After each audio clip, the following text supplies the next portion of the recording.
আপনাকে যে ওখানে ঢুকতে হবে শ্বশুরমশাই। কম্পাসের কথা শুনে অখিলেশ একদমই চমকে যায়, যে বলে এটা কী করে সম্ভব, কম্পাস পুলিশ, আমি তো আগে জানতাম না। এরপর এমনটাই দেখানো হবে বন্ধুরা কম্পাস ধারাবাহিকের আগামী সপ্তাহে।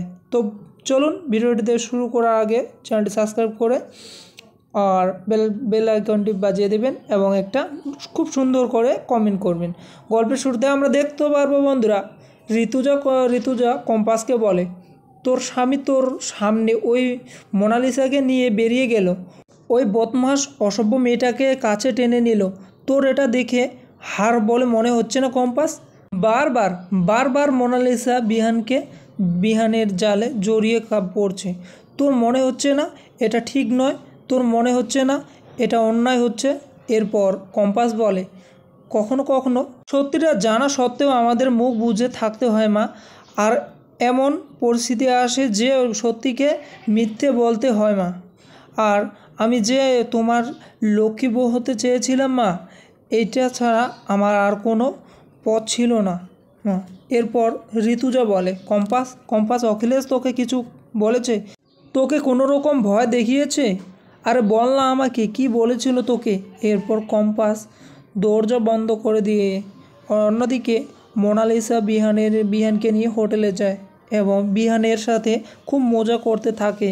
কিন্তু বিহান এসব সহ্য করতে পারছিল না।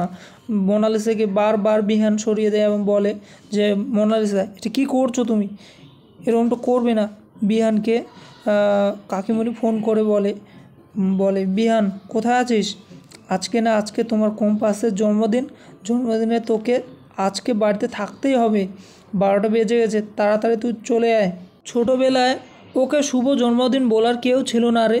বিহান বলে, আমি কিচ্ছু জানি না কাকিমণি, তোমরা কেক কেটে তোমরা জন্মদিন পালন করো ওর। এরপর মোনালিসাকে ভয়েস SMS করে বলে যে ওকে যে করেই হোক ছোদ্দা ভাইকে ধরে রাখো মোনাদি, যেভাবেই হোক। কম্পাসের হাব ভাব দেখে মনে হচ্ছে ও আজকে জেম্মাকে পটিয়ে ফেলবে। প্লিজ তুমি ছোদ্দা ভাইকে ছেড়ে দিও না প্লিজ ভাই, ওকে রাখলাম হ্যাঁ। এদিকে কম্পাস সব কথা চুপিসারে ঋতুজাকে বলে দেয় যে অখিলেশ স্যার আমাকে বলেছিলেন আমার বাবা কোথায়। আমি যদি মিথ্যে বলি তাহলে আমার বাবাকে উনি ছেড়ে দেবেন আর উনি আমার বাবার কাছে নিয়ে যাবেন। মোনা ম্যাডামকে বাঁচিয়ে দেওয়াটা আমার কাছে বড় বিষয় নয় মা, বড় বিষয় হলো আমার বাবাকে বাঁচানো। অখিলেশ স্যার বলেছিলেন যে আমাকে আমার বাবার কাছে পৌঁছে দেবে, সেজন্যই আমাকে স্যাক্রিফাইস করতে হয়েছে। বাইরে মোনা ম্যাডাম সব কিছুই কিন্তু শুনছে আর বলে মনে মনে বলে, কিছু তো শোনা যাচ্ছে না, কি বলছে এই মেয়েটা। আর ঋতুজাকে কি এবারে ও নিজের করে নেবে? আমার তো মনে হচ্ছে সব কিছু শেষ হয়ে যাবে এবার। কম্পাস বলে, দেখো মা, তোমার মনে হতেই পারে যে কেন আমি স্বার্থপরের মতো আমার বাবার কথাই ভাবলাম, কেন আমি তোমার কথা বিহান স্যারের কথা ভাবলাম না।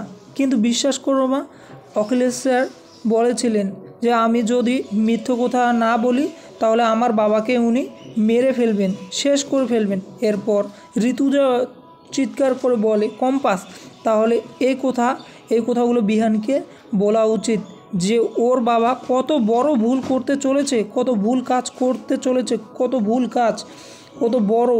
এরপর ঋতুজা আগের কথাগুলো ভাবতে থাকে, যেভাবে মানে কম্পাসের গালে থাপ্পড় মেরেছিল অতগুলো মানুষের সামনে।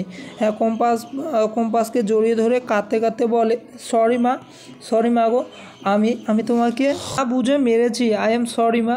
এরপর ঋতুজা কম্পাসের চোখ বন্ধ করে নিয়ে আসে কাকিমণির কাছে এবং সবাই বলে, খুব তাড়াতাড়ি কেকটা কেটে ফেল দেখি। একটু পরে বিহানও চলে আসে এবং কম্পাস কেক কাটে আর সবার গালে লাগিয়ে দেয় এবং খাইয়ে দেয়।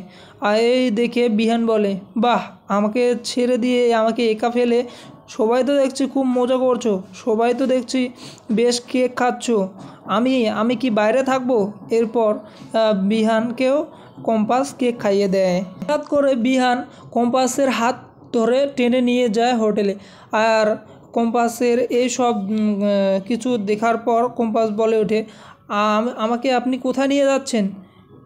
এরপর কম্পাসকে বিহান বলে, চিনতে পারছেন না রাস্তাটা? নিচে দেখো। তো বন্ধুরা, আজকের এপিসোড এখানেই শেষ করলাম। ধন্যবাদ।